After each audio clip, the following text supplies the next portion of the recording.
Vietnam's Mekong Delta is a vast region where the Mekong River meets the sea. Here, the soil is rich thanks to the annual sediment accretion from the two distributaries, the Som Ho and the Tien rivers.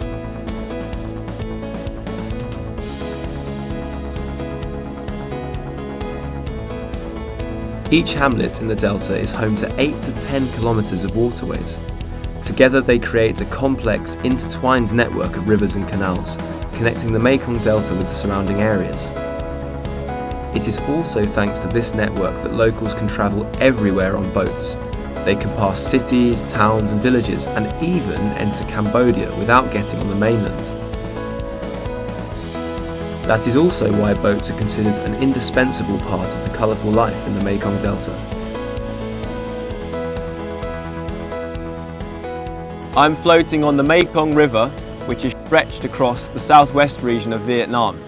Now back in the city we tend to get around by motorbike or perhaps car, but out here the most popular means of transportation is boat. So I've come to explore the day-to-day life of the locals, their livelihoods, and how it relates to the river, which connects the villages to the towns to the cities in one great big watery network.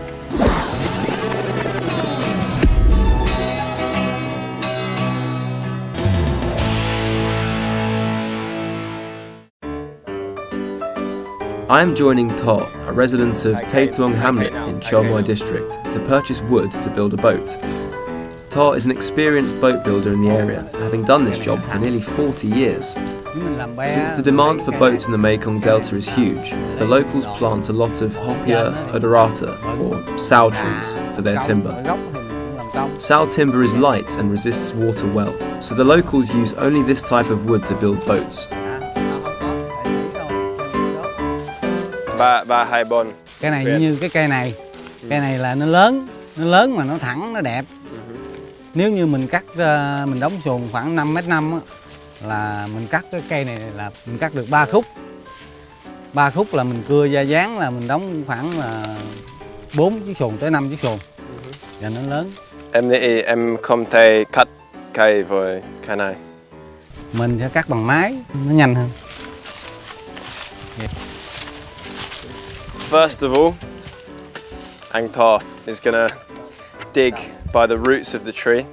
He has to be careful as to which way the tree falls because the land belongs to different people, so he's only permitted to land the tree in a particular area. So first of all, he's digging by the roots and he's going to cut the roots, and after that he's going to cut the main part of the tree, the stem. Point to note here for myself, for next time I make boats, I might have to wear different footwear for the job. It seems that all manner of insects are eating me from the bottom up. Oh, it's very itchy.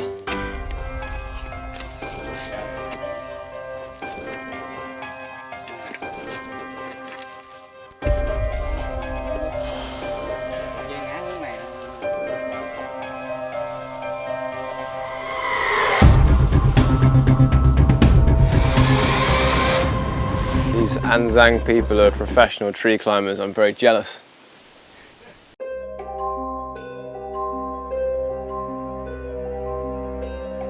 It is very amazing for me, considering that he's absolutely fearless and he's just casually, he's got nothing to support him, no safety rope, no safety net, no harness. Anh biết trèo như thầy Chuay không? Biết, mình biết chèo mà điều mình chèo mình làm không bằng người ta. Một lát á, anh Mát chèo lên cột dây, được không? Em không thể làm được, em sẽ chết. Just like that. Tàn nắm dây. Mé cột dây đi. Cột dây để tàn vậy kéo đọt vô luôn. Chặt bớt 3 nhánh nó đi. That's more than 5 meters. That must be about 10 or 12 meters, maybe more, 15 maybe. That's very high. It's like, what do you reckon? 4 or 5-story building? 5-story building maybe?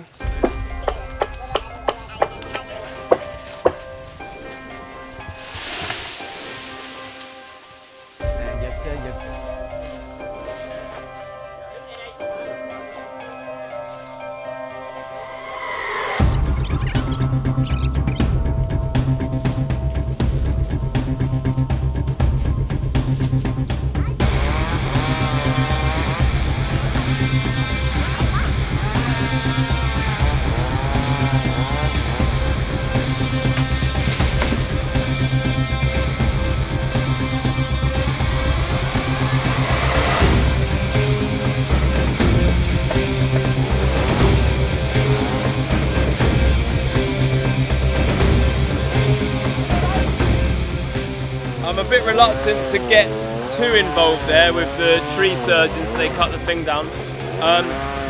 Partly for health and safety, to be honest. In my country, it's by law all the workers must wear hard hats. They'll wear goggles, hard goggles, masks.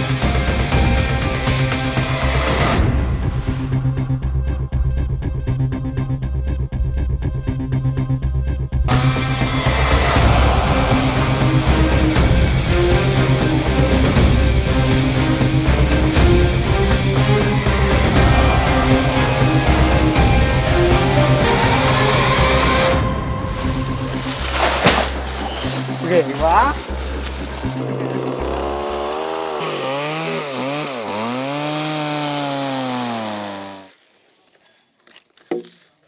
It kind of reminded me of like what the lessons my dad would give me as he was showing me how to build something, like maybe a little den for me to play in with my friends, or a shed for him to keep his tools and sports equipment in, or something like that. So yeah, a bit of a patriarchal bonding session there.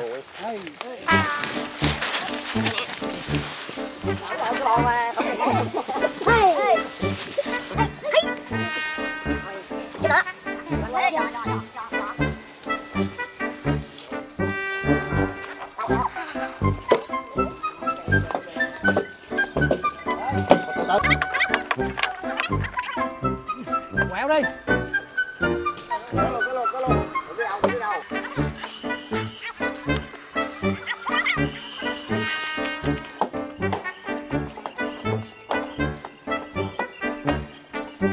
And so we are taking them towards the workshop now, where we're going to construct the boat. So I'm pretty excited to see what kind of amazing structure becomes of these basic, rudimentary, big logs here.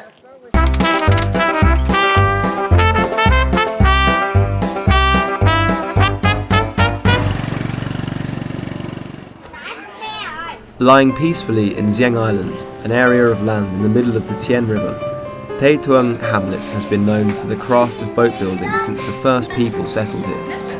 The hamlet is the main supplier of boats to fishermen across the Mekong Delta. Em cảm ơn.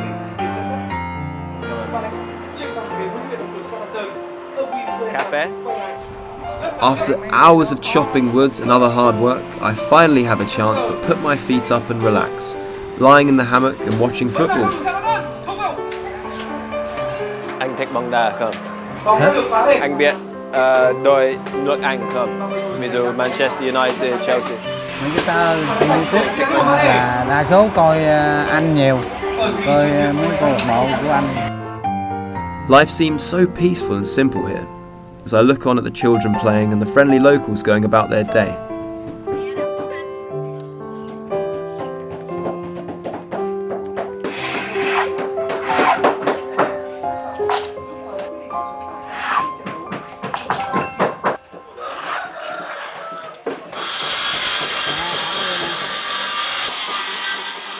So I'm a little reluctant to actually help him, as it were, because I mean, at the end of the day, he's gonna sell the boat, and that's how he makes his money.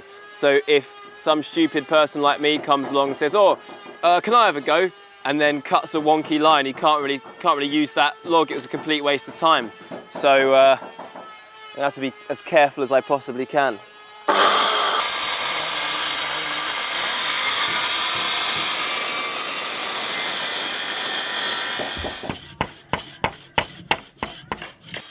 So as you can see, we've completed the first few stages of structuring the planks. So now they've been carved into this pronged shape at the end here.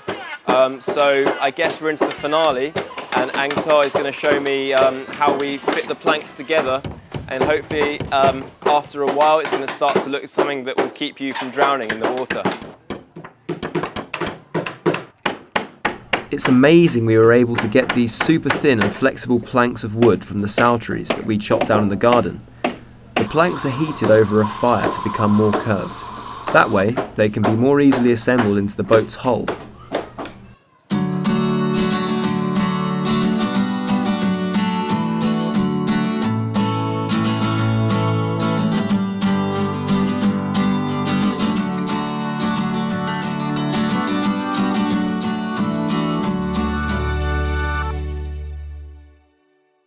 Well, it's 8 o'clock in the evening now, so come with me and I'll show you the progress that Anh To and I made on the boat we were constructing earlier. To my right, this is the boat we were working on.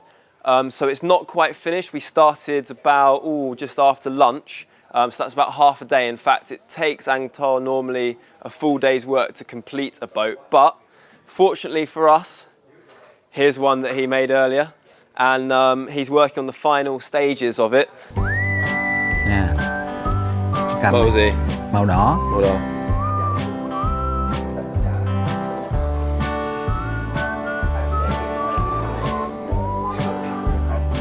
Em xin lỗi ở đây.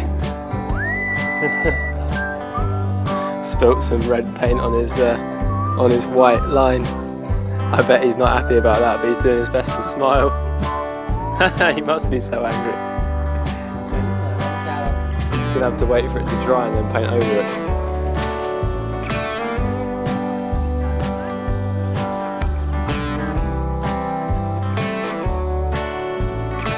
Thomas biết sao sơn mình đóng chiếc thuyền này mình mắc sơn không? Em chưa biết. Nếu mình đóng mắc sơn cái mặt này là biểu tượng như là con chim ích á, chim ích ở ngoài biển nó bay, nó vượt sóng, vượt trùng dương rồi sóng gió nó không có ngại. Cái mặt vẽ mắt làm sơn cái này thường à.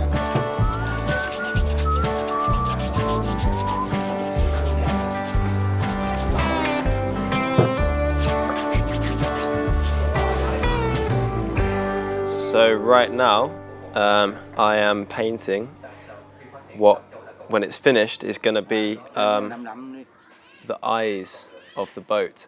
And the reason behind this is that it's kind of one of the traditions or customs of ship making here, that they give eyes to each of the boats they make because according to the folklore, it helps the boat to navigate its way. So the boat, as he was explaining, is like a kind of like a bird or something, or a creature.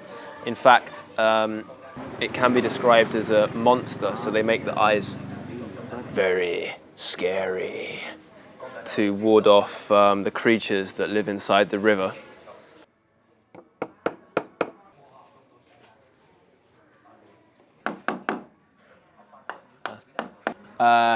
Vân cào một chút nhưng mà không sao.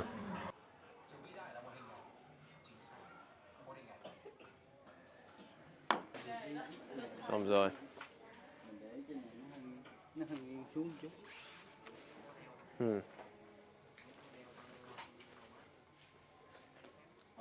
Yeah.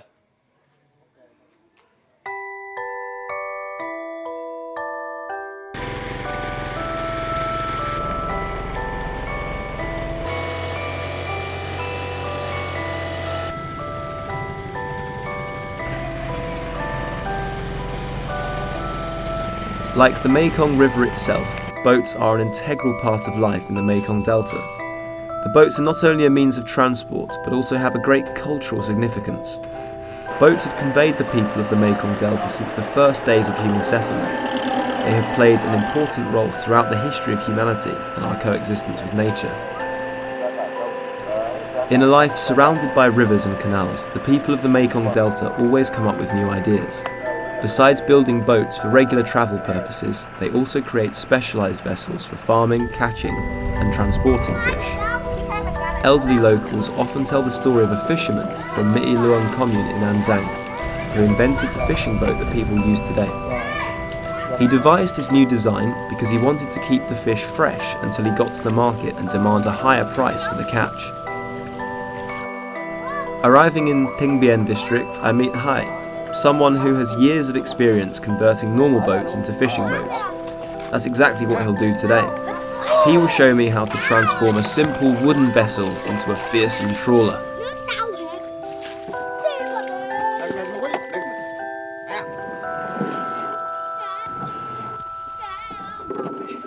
The boat's pretty heavy, so we've recruited a few helping hands. In particular, Chu Hai's grandchildren and their friends. Oh. Oh, fuck.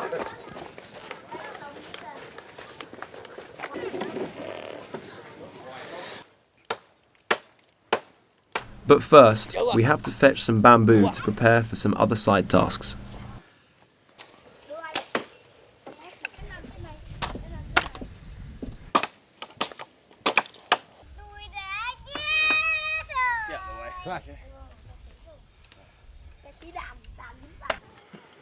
Đây nè. Đẩy luôn nè. Đẩy luôn. Oh, right. Đó. Okay, okay. So what we're using at the moment is a drill that he's fashioned by himself. I'm used to using electric power tools when I've done a bit of DIY at home, but this is like, the way it looks is like you've got the drill piece, then you have a bow and you've got to kind of play it like an instrument.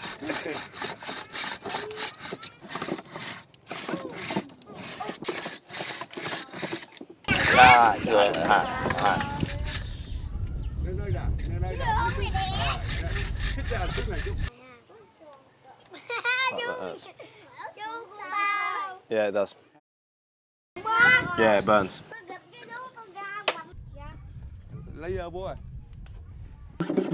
And now we're using the saw, having drilled the holes, to cut a piece nice and cleanly out of the boat. Okay. Dạ. Quấn bây giờ. Dạ.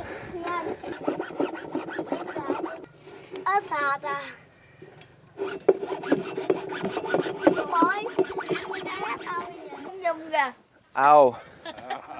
Tired. I'm trying really hard. I'm quite strong.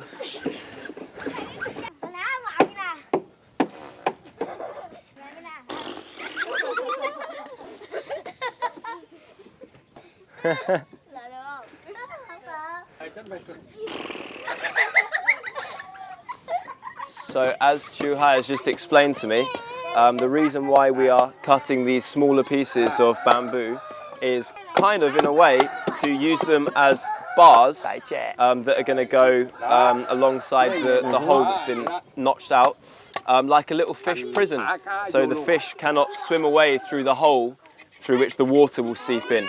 So we're going to keep them locked in. Haha.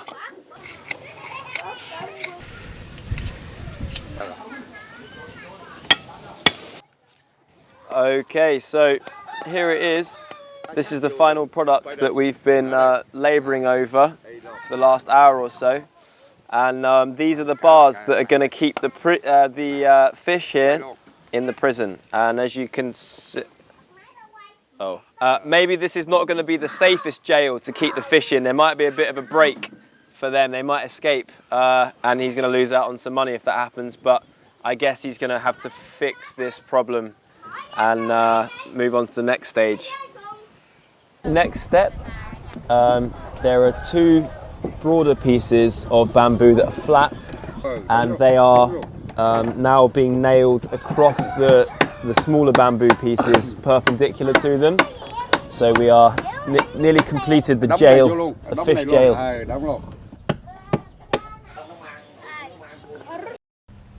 The modified fishing boats are different from the ordinary type in as much as they allow water to go in and out, so that the fish are preserved and free to swim while inside the boat, like a big moving fish tank.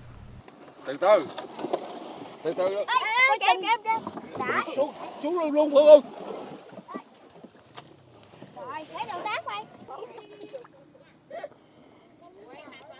Quay lại. Câu chỗ này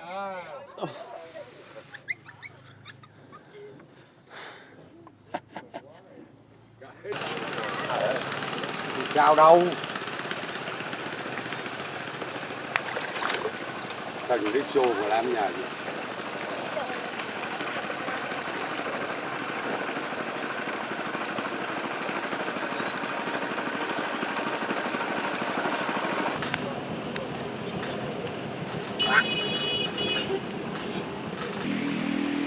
Cây đó luôn.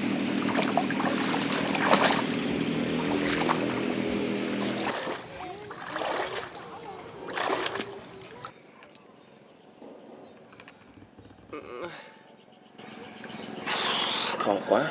Khó quá. Khó quá. Cái này. Tập đây. Cỡ nè. Rồi nè. I don't know Rồi bố đi. Okay, all right, done. All right, job. Bố đi. There we Bố go. đi. Back on track.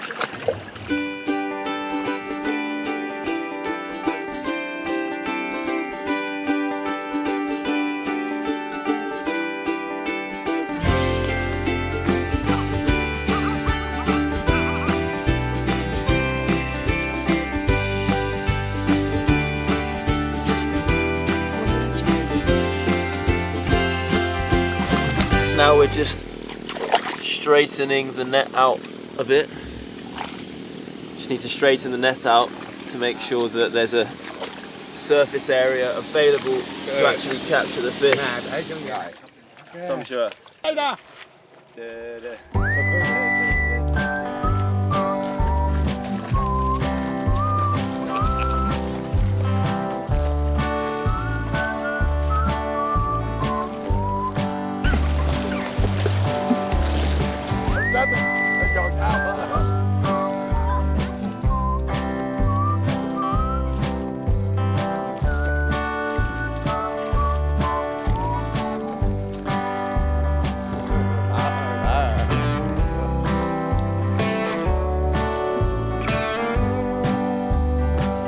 Really nice experience. And a place that's just so beautiful as well. Natural scenery is incredible. I found it a really interesting, actually wonderful experience to come somewhere so remote and learn how to ply a trade. I met some really nice people. Chuhai was very patient with me. I'm a terrible apprentice. But he took the time to show me how to construct his invention. He took me fishing and it was quite successful. We caught 10 or more fish with one net. Nè, khó quá bạn. Đó, thấy không? Nè, xem là cỡ ra gì nè. Nè, thấy không? Đó. Cái đây. Cỡ đây. Number 5.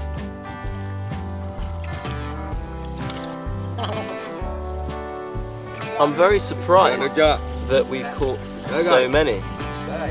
in such a short space of time. Bên này nè. Đó, bên gì đó. Ra. Okay. Đây. There he is. Hello. Nice to meet you. Cô đâu đi, cô được đó. Lấy một cuốn tờ lưới của xuôi này kiếm cho mình cho họ cái tờ lưới đây. Cầm nó của xuôi vô cái.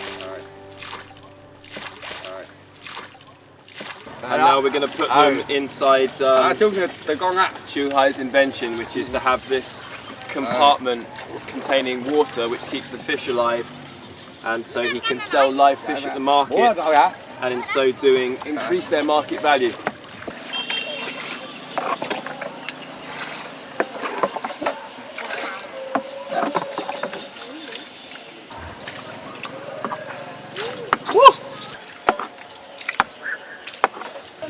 ra ngoài, đó là bạn ấy lấy ạ, mấy em sẽ để cho ông về bên kia.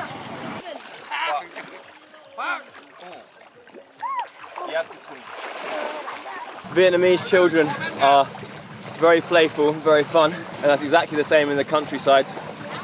They just spend all day, every day kind of playing. They help their parents to go about their parents' business. They're learning new skills all the time, and then it's just beautiful. They have somewhere like the Mekong River just to come and dive in when they feel like it.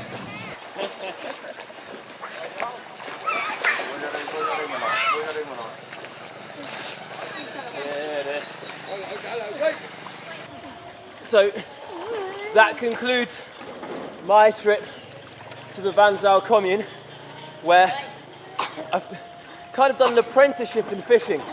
Chuhai has taught me how to make holes in a boat, believe it or not, so as to trap water and keep fish alive. I've learned how to fish, and now I'm learning how to drown children.